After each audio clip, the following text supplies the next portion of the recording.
Je peux vous dire que dès le 15 juin prochain, nous allons ouvrir le premier marché de Cotonou.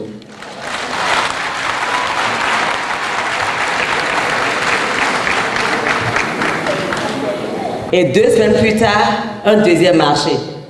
Je n'ose pas dire, mais le 15 à Zob, il bloque à Dileo, Minabe, à Rémiton, le Kunahou, 15 juin. Ah, le coup de levé, un tombeau le meilleur. Ah, mon micro bleu à vomiton. Micro de tirage bleué. Mais alors, maintenant, comment pour faire les places, effectivement, c'est aussi une façon équitable. Et nous avons toujours utilisé cette méthode. Marque de fabrique du gouvernement Patrice Talon, tout est fait avec méthodologie et équité. Et c'est avec beaucoup d'équité que les places seront attribuées de façon moderne, sécurisée surtout. Nous avons travaillé avec elle et je crois que nous sommes prêts pour que nos marchés puissent ouvrir. Dès 2025, nous allons ouvrir notre pôle commercial de GMK, Général Mathieu Kérékou, où nous allons accueillir les produits nobles issus du Grand Ntokpa, les produits, ce qui est tissu, bijoux, cosmétiques, parce que les gens viennent de partout, les femmes viennent de partout à Cotonou. Cotonou accueille énormément de femmes de l'Afrique, et vous le savez, pour justement ces produits-là, nous allons avoir un grand pôle. Comme j'ai dit ici, je ne sais pas si c'est cette salle, mais non, ce n'est pas dans cette salle, mais ici même, bientôt on n'aura plus besoin d'aller à Dubaï. On aura un grand mall avec plus de 1000 boutiques ici à Cotonou. Je ne fais que mettre en œuvre une vision qui a commencé en 2016 et qui ne s'arrêtera pas, puisque 2026, et un peu après, nous allons ouvrir donc notre grand marché. Notre papa va déménager, nous allons ouvrir le plus grand marché régional. Ce marché, sans fausse modestie, sur le ministre de cadre de vie, vous n'en avez pas parlé, mais j'en parle avec beaucoup de fierté, parce que ce grand Ntokpa que nous allons déménager à Kassatou n'existe nulle part en Afrique. Je le dis bien, nulle part en Afrique. Ça sera le premier marché aux standards internationaux. Nous allons accueillir, Cotonou va accueillir du monde, le Bénin va accueillir du monde. Et c'est pour cela que tout ce qui a été dit tout à l'heure sur Cotonou, Cotonou c'est la locomotive, une vraie locomotive, mais également on aura à cause de ce marché-là. Après ces marchés donc, que nous allons ouvrir, au plus tard le 31 décembre, tous les grands marchés seront ouverts, tous les marchés seront ouverts, les marchés régionaux également. Dès juillet, nous allons ouvrir donc les marchés régionaux. Nous allons commencer par le marché de Natitongou, qui compte 5000 places. Il faut savoir qu'à Cotonou, nous sommes passés de 1600 places à 6675 places. À Cotonou, nous sommes passés de 1600 places à 6675 places. Nous avons plus que quadruplé les places de marché à Cotonou. Donc tout le monde aura la place.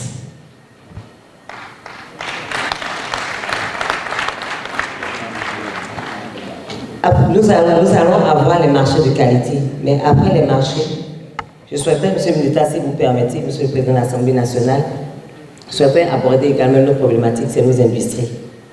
Le Président de la République a dit que nous devons apprendre à produire ce que nous consommons et apprendre à consommer ce que nous produisons. Mais surtout apprendre à produire ce que nous consommons, c'est toutes ces industries qui poussent partout. Nous avons renforcé l'énergie à Sénécoji, à Gapé, et on a déjà parlé de Glodjibé. C'est pour vous dire que bientôt, après ce que nous avons traversé avec la Covid, la guerre de l'Ukraine, bientôt tous les produits de grande consommation pourront être produits au Bénin. Nous allons être autosuffisants dans ce que nous consommons. Nous avons parlé de l'agriculture. Nous avons doublé, voire triplé toutes nos spéculations. Que ce soit le maïs, que ce soit le riz, que ce soit l'ananas, on était à moins de 100 000 tonnes. Aujourd'hui, nous faisons plus de 400 000 tonnes d'ananas. Et tout cela à l'exportation. C'est pour vous dire que et le commerce et l'industrie, tout cela est en marche. Ce que je pense aussi, c'est que c'est la première fois que nous avons quelqu'un qui dit effectivement ce qu'il veut faire et qui le fait réellement. Il annonce clairement ce qu'il veut faire et il le fait. Ma collègue tout à l'heure a dit, des fois ça lui coûte, parce que vous pouvez faire et ne pas être populaire. Mais comme nous sommes convaincus que notre pays doit avancer, ce qu'il a dit, il le fait. Nous sommes donc là, aujourd'hui, pour parler du chemin parcouru depuis avril 2016. Et moi, je vais simplement, après ce que vous avez déjà vu, dire rapidement comment se porte Cotonou, comment nous souhaitons que Cotonou se porte, et vous allez nous dire comment se porte Cotonou réellement. Et qu'est-ce qui reste à faire, qu'est-ce que nous n'avons pas perçu, qu'est-ce qu'il faut compléter. Je commencerai par la salubrité. La Société de gestion des déchets et de la salubrité, SGDS. Nous savions comment les ONG ramassaient nos déchets, allaient remplir les bas-fonds, creuser les trous à gauche, à droite. Tout le monde connaît les bords de Dantopa. Aujourd'hui, la première chose qui frappe quand on arrive à Cotonou, et ça se passe déjà dans les autres villes, c'est notre état de propreté. Non seulement nous développons, mais nous sommes propres. Quand on est propre, on réfléchit mieux, la pensée est claire, on va plus loin. Et on est en bonne santé. La salubrité a un lien fondamental avec notre santé. On a beau construire des hôpitaux, des dispensaires, des maternités et tout le reste. Si nous restons dans l'insalubrité, nous ne pourrons pas survivre. Voilà pourquoi la propreté de notre ville frappe. Quand on descend à l'aéroport, quand on arrive par les entrées est, ouest et nord de notre agglomération, quand on circule sur le boulevard de la Marina et partout en ville, aujourd'hui, c'est la propreté qui caractérise la ville de Cotonou, qui, je pense, peut défier la plupart des grandes agglomérations africaines et, pourquoi pas, mondiales. Jusqu'à présent, la gestion des déchets se fait parce que nous sommes dans une démarche pilote gratuitement. La salubrité, le désensablement de nos rues, le curage des caniveaux, le désherbage des abords de voies, tout ça se fait, mais nous allons passer bientôt à une étape où nous allons contribuer à cet effort que le gouvernement a fait depuis 3 ans et un peu plus.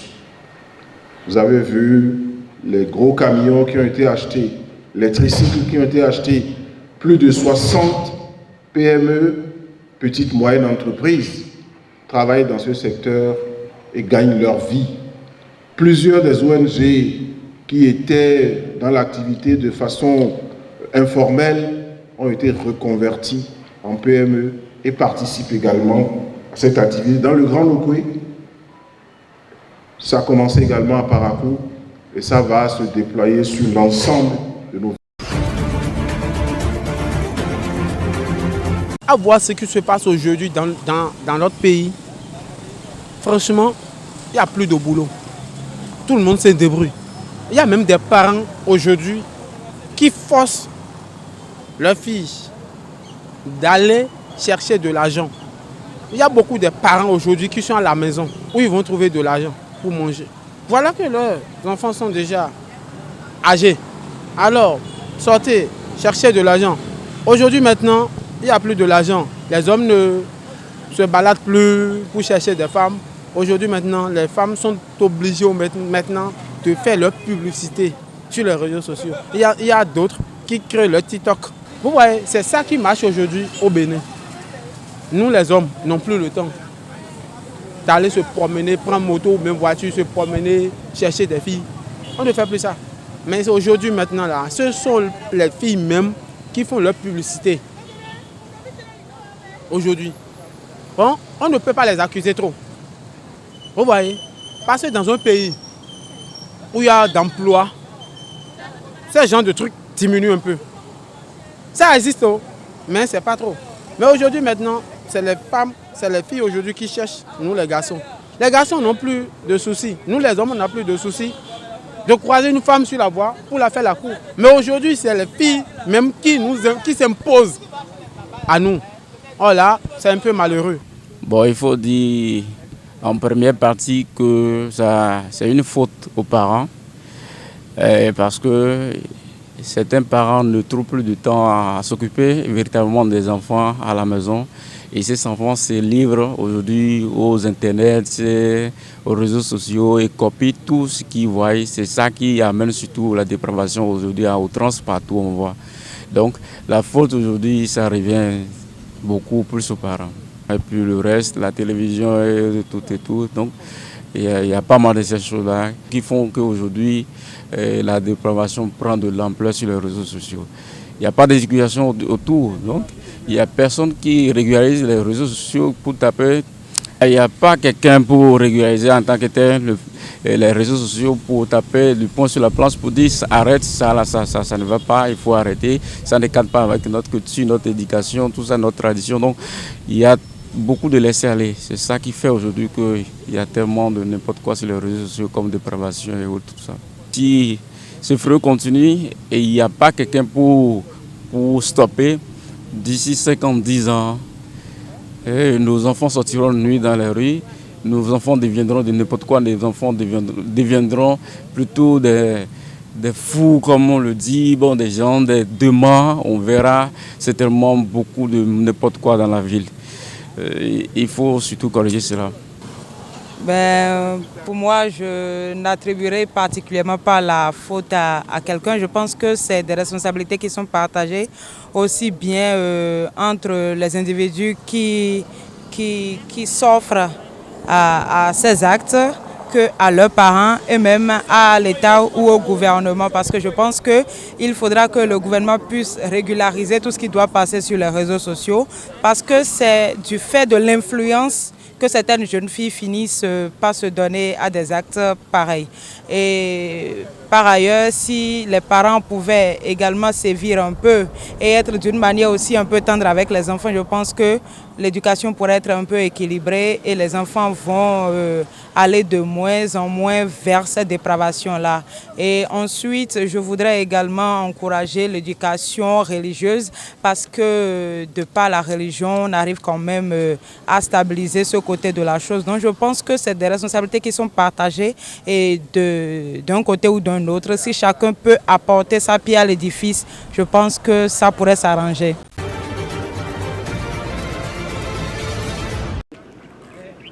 Il y a un an au Kenya, des fosses communes contenant des corps d'adeptes de sectes évangéliques étaient découvertes dans la forêt de Shakahola. Ce lundi marque la reprise et le lancement de la phase 5 des fouilles. Ici, le pasteur Mackenzie prêchait de jeûner jusqu'à la mort pour rencontrer Jésus. Le bilan des exhumations a fait état de 429 cadavres, mais faute de place à la morgue, les enquêteurs ont été contraints de suspendre les recherches. Le service des enquêtes criminelles entend fouiller 34 nouvelles fosses communes.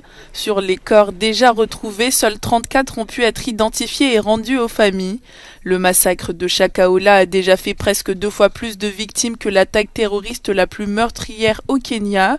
Dans cette affaire, le pasteur Paul Mackenzie et ses co-accusés ont été inculpés en début d'année. Ils devront répondre de plus d'une dizaine de chefs d'accusation dont homicide involontaire, terrorisme, torture et cruauté sur enfants. Le procès pour terrorisme devrait démarrer le 8 juillet prochain.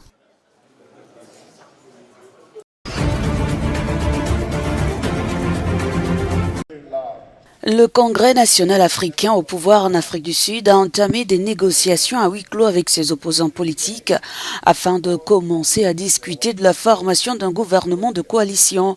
Si les options sont certes nombreuses, leur lot d'incertitudes aussi. Certains analystes sont plutôt favorables à un rapprochement avec l'Alliance démocratique. Cependant, Cyril Ramaphosa devra manœuvrer pour convaincre quelques membres de son comité exécutif qui ont déjà annoncé leur intention de quitter le parti si un tel accord venait à se concrétiser. Autre option sur la table de l'ANC, l'IFF de Julius Malema, parti de gauche arrivé 4e aux élections législatives, ou encore le MK de l'ex-président Jacob Zuma, mais qui menace de jouer les troubles faits. Par ailleurs, d'autres partis comme l'Alliance patriotique ont entamé des discussions avec l'ANC lundi. Avec 159 sièges, l'ANC a encore les cartes en main et son comité exécutif composé de 87 membres aux idées différentes doit faire des choix politiques majeurs qui répondront aux attentes des électeurs. L'Assemblée nationale doit se réunir dans une quinzaine de jours pour désigner le prochain chef de l'État.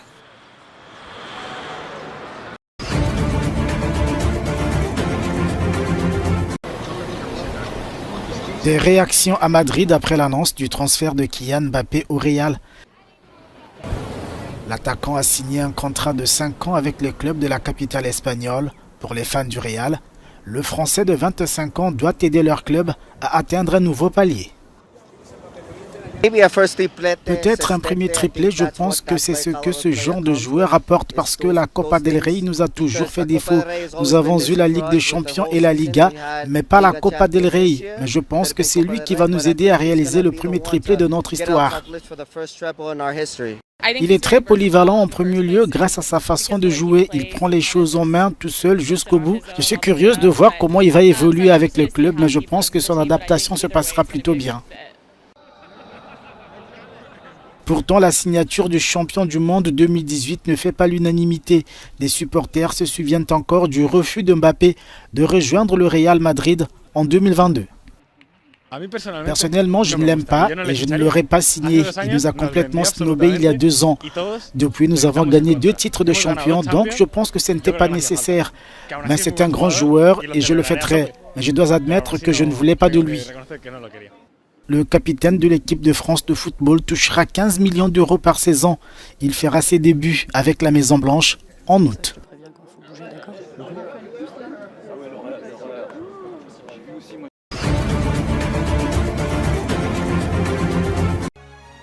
Le président sud-coréen s'engage à accroître l'aide et les liens miniers avec l'Afrique. Dans un discours prononcé à l'occasion du sommet Corée-Afrique qui se tient à Séoul, M. Yoon Suk-yeol a fait part de sa volonté de poursuivre une coopération plus profonde avec la région, notamment sur les minéraux et les technologies critiques. Cet élan interviendrait dans le but d'améliorer la résilience de la chaîne d'approvisionnement du pays dans des secteurs clés tels que les batteries.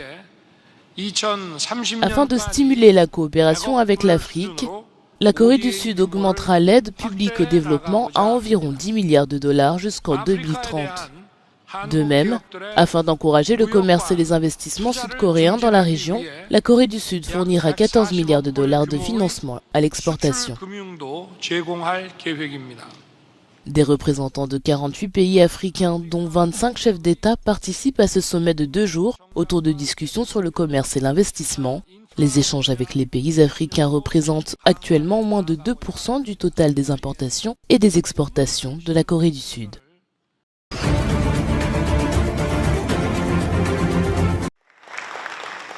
Des milliards de dollars d'aide et de soutien pour l'investissement en Afrique, c'est la promesse formulée mardi par Yoon Suk-yeol alors que son pays recevait le premier sommet Corée du Sud-Afrique. Séoul entend renforcer la coopération avec le continent, notamment dans les domaines des minéraux et de technologies. Le climat figure aussi en bonne place. Afin de répondre au changement climatique, les dirigeants et les membres participants ont convenu de former une structure de financement du climat qui reflète le besoin de l'Afrique de répondre à la menace. En outre, la Corée du Sud a décidé de développer des projets tels que K-Rice Belt qui peuvent contribuer à renforcer l'autosuffisance alimentaire de l'Afrique. Le président en exercice de l'Union africaine a fait part de son optimisme pour un partenariat durable. En conclusion, je suis convaincu que notre sommet a jeté les bases d'un partenariat innovant, gagnant-gagnant et durable, et ce en donnant une place particulière à la solidarité et à la confiance en notre intelligence collective. Je vous remercie pour votre attention. Les échanges avec les pays africains représentent actuellement moins de 2% du total des importations et des exportations de la Corée du Sud.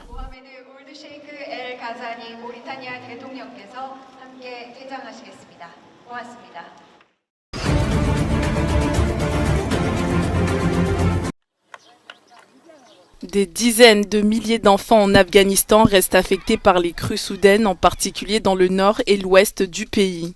Les pluies saisonnières inhabituellement fortes cette année ont fait des ravages dans de nombreuses régions du pays, tuant des centaines de personnes et détruisant les biens et les récoltes. Je m'appelle Adjera. Je viens du village de Sheikh Jalal à Baglan. J'étais chez moi lorsque notre maison a été détruite par l'inondation. 3 d'entre nous ont survécu, mais ma sœur est morte. Mon père, mon frère et moi avons pu sortir de la maison, mais ma sœur est morte. L'inondation nous a emportés, mais mon père a survécu près de la rue. J'ai survécu près de la maison de Haji Khair Mohammed. Mon frère a survécu près de la maison de Nazir. Ma sœur m'a dit de lui tenir la main, mais je n'ai pas pu, alors l'inondation l'a emportée et elle est morte. Mes cahiers et mes livres d'école qui se trouvaient à la maison ont aussi été emportés par les eaux. Sans eux, je ne peux pas continuer mes cours. Les inondations ont emporté notre maison et nos biens, il ne reste plus rien. L'UNICEF a déclaré que ces conditions météorologiques extrêmes présentaient toutes les caractéristiques d'une crise climatique qui s'intensifie. Selon l'ONG Save the Children, environ 6,5 millions d'enfants en Afghanistan devraient connaître des niveaux de faim critiques en 2024.